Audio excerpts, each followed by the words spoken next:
Now, we're going to come back to Access and reopen it. And we're going to click on our Clients and Recruiters database and hit Enable Content.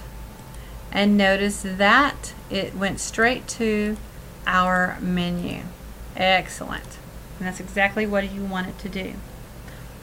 Alright. Now, we are going to save this. So close the menu. And we're going to go to our Backstage view. So click on File. And then Save As. And we're going to choose Template. Then go to Save As.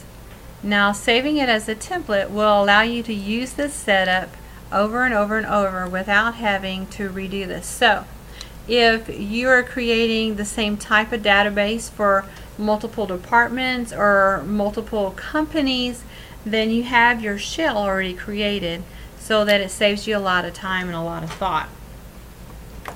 So then, from there, we want to call this Clients and Recruiters.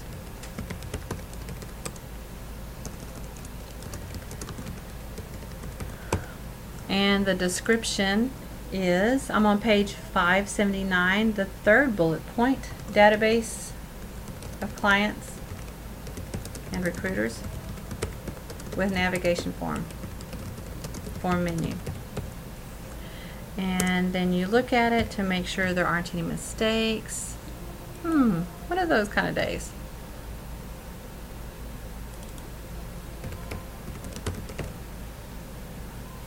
Alright, and then you have a category. You can leave it in User Templates in this case. Make sure you choose Application Part and include Data in Template. Now,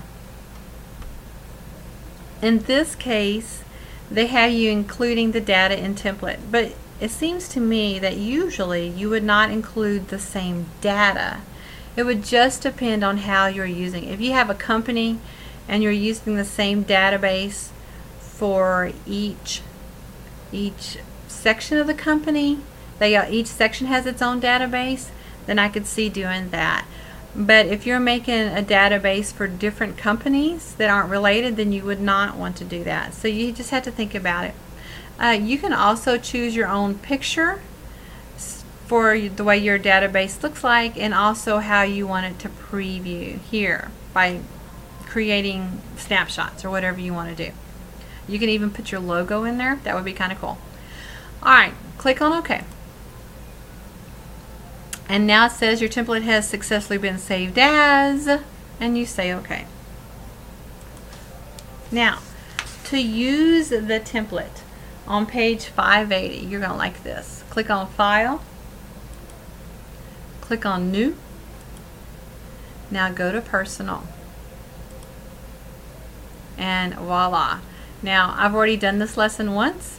So here is our lesson, and it opens it up. And here it is database 1. Pretty cool, right? So we're going to go ahead and save this as MZL.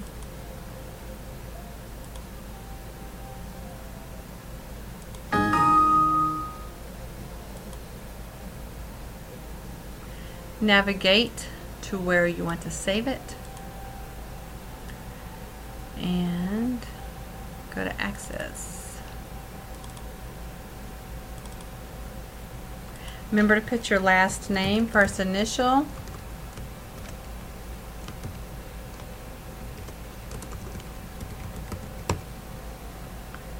and say OK.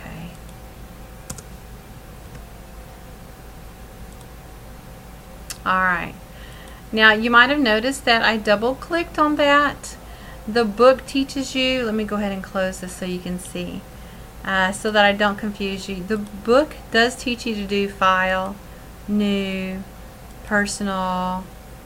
Click on it one time. And here's where the book has been teaching y'all to do your name. So if that confused you, I apologize. It's an old habit. because it didn't used to set us up like this. So you could have done that here and navigated to where you need to save it and then click create, and that would have done the same thing. All right, great job. Now you need to make sure that on page 581 and on, you must read that information. Okay. Now I really like encrypting a database on page 583. That is excellent. And it shows you how to encrypt it with a password and then how to use it like that. Also, locking a database is really good. And locking records. Creating web apps, 591. That is super duper important. So much so that I will probably end up creating my own chapter at some point just using this as a web app. But you're lucky. I'm not doing that just yet. So have a great day. Make sure you read this stuff and enjoy doing your assignments. Bye.